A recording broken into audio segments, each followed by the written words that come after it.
یعنی کہ یہاں پہ اگر مینشن نہیں ہوا اس کا مطلب یہ ہے کہ جتنی بھی چیزیں، جتنی بھی مخلوق جو پیدا کی ہوئی ہیں وہ سب اللہ کی پیدا کی ہوئی ہیں اور ان کا رب جو ہے وہ اللہ ہے۔ دوسری بات یہ کہ حضرت جبرائیل علیہ السلام نے آپ صلی اللہ علیہ وسلم سے کہا تھا کہ اقرا یعنی پڑھیے، تو ہم پڑھ کوئی وہی چیز سکتے ہیں جو ہمیں ریٹن جو لکھی ہوئی چیز ہو، تو اس وجہ سے آپ صلی اللہ علیہ وسلم نے ان سے بولا ہوگا کہ ما انا بقاری، مجھے پڑھنا نہیں آتا، کیونکہ اگر حضرت جبرائیل علیہ السلام کے پیچھے ریپیٹ کرنا ہوتا تو آپ صلی اللہ علیہ وسلم کر لیتے، لیکن اس آیت سے جو سمجھ آ رہا ہے وہ یہ ہے کہ حضرت جبرائیل علیہ السلام نے آپ صلی اللہ علیہ وسلم کو کوئی ریٹن چیز دکھائی تھی، اس وجہ سے آپ صلی اللہ علیہ وسلم نے کہا تھا مجھے پڑھنا نہیں آتا۔ آپ صلی اللہ علیہ وسلم کیونکہ ان کو پڑھنا نہیں آتا تھا۔ اچھا، اور دوسری بات یہ ہے کہ جب حضرت جبرائیل علیہ السلام نے آپ صلی اللہ علیہ وسلم کو بولا تھا کہ پڑھیے اپنے رب کا نام لے کر جس نے پیدا کیا، تو پھر آپ صلی اللہ علیہ وسلم نے پڑھنا شروع کر دیا تھا۔ تو اس کا مطلب یہ کہ آپ صلی اللہ علیہ وسلم نے پوچھا نہیں کہ میرا رب کون ہے، یعنی نبوت ملنے سے پہلے بھی آپ صلی اللہ علیہ وسلم کو پتہ تھا کہ ان کا رب کون ہے، ٹھیک ہے۔ اور اقرا بسم ربک الذی خلق، اگر میں اس پوری آیت کی بات کروں تو اس کے دو مطلب نکلتے ہیں۔ ایک تو یہ کہ آپ اپنے رب کا نام لے کر پڑھیے، یعنی بسم اللہ الرحمن الرحیم سے پڑھیے۔ دوسرا یہ کہ آپ اپنے رب کی مدد سے پڑھیے، اپنے رب کی ہیلپ سے پڑھیے۔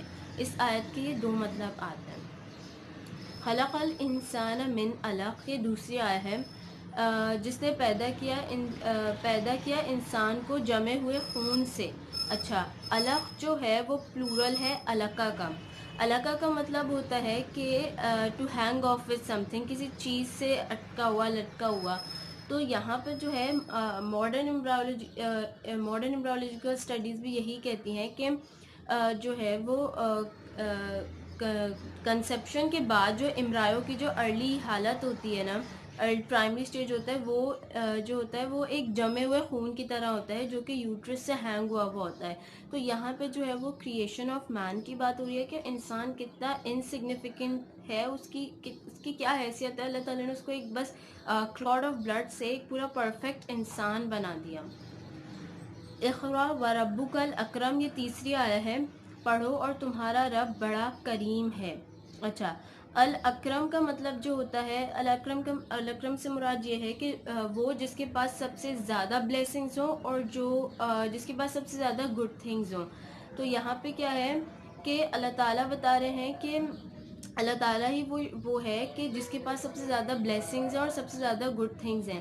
اور یہاں پہ اگر ہم نوٹ کریں تو اقرا وربک الاکرم، اقرا یعنی پڑھنے کی کمانڈ سیکنڈ ٹائم آئی ہوئی ہے، یعنی کہ جب قرآن میں کوئی چیز سیکنڈ ٹائم آتی ہے نا تو وہ نہ صرف اس پہ بات پہ ایمفیسائز کرنے کے لیے ہوتا ہے، یعنی اس پہ زور دینے کے لیے، بلکہ ایک اور بھی پرپس ہوتا ہے۔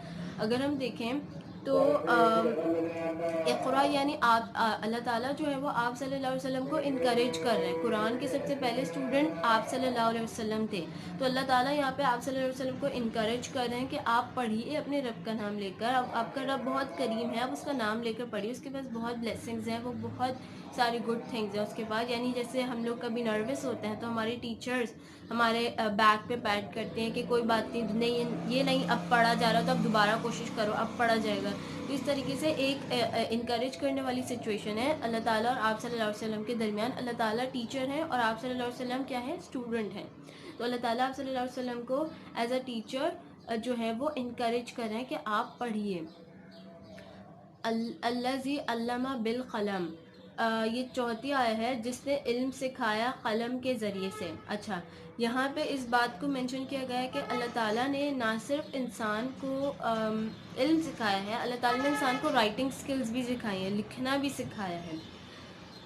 علم الانسان ما لم یعلم، سکھایا انسان کو جو نہیں جانتا تھا وہ، یہ 5ویں آیت ہے۔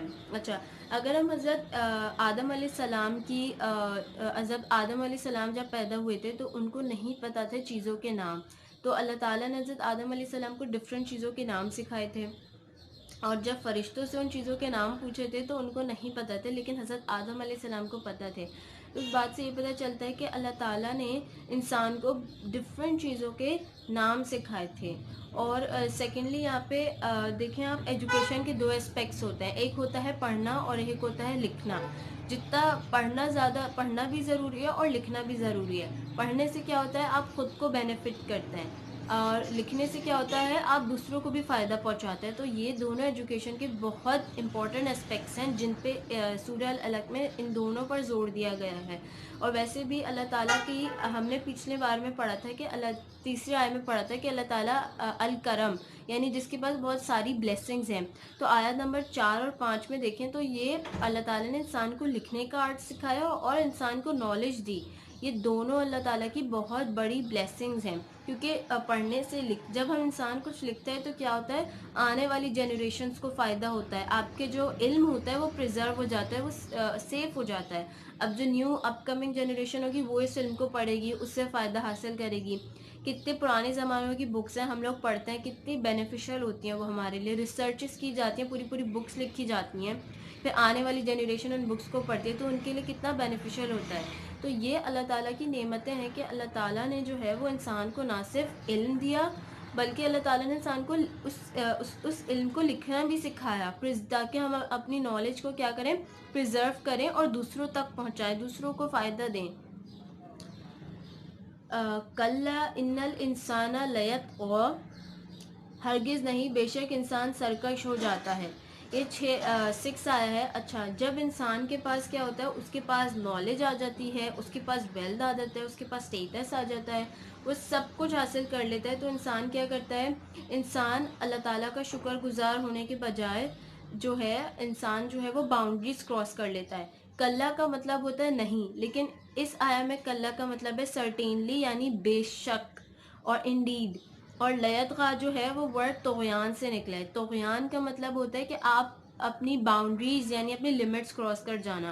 تو جب انسان کے پاس یہ ساری چیز آ جاتی ہے نا، تو انسان کیا کرتا ہے، اپنی جو ہے وہ کریشن کو بھول جاتا ہے کہ کیسے وہ ایک جس خون کے کلاٹ سے وہ پورا ایک کمپلیٹ پرفیکٹ انسان بنا تھا، کیسے اللہ تعالیٰ نے اس پہ بلیسنگز کی تھی، کیسے اس کو پڑھنا لکھنا سکھایا تھا. اور جب وہ اس مقام پہ پہنچ گیا تو انسان اللہ تعالیٰ کی نعمت کو خاطر میں نہیں لاتا اور کیا کرتا ہے، وہ اپنی باؤنڈریز، اپنی لمٹس کراس کرتا ہے، سرکشی کرتا ہے.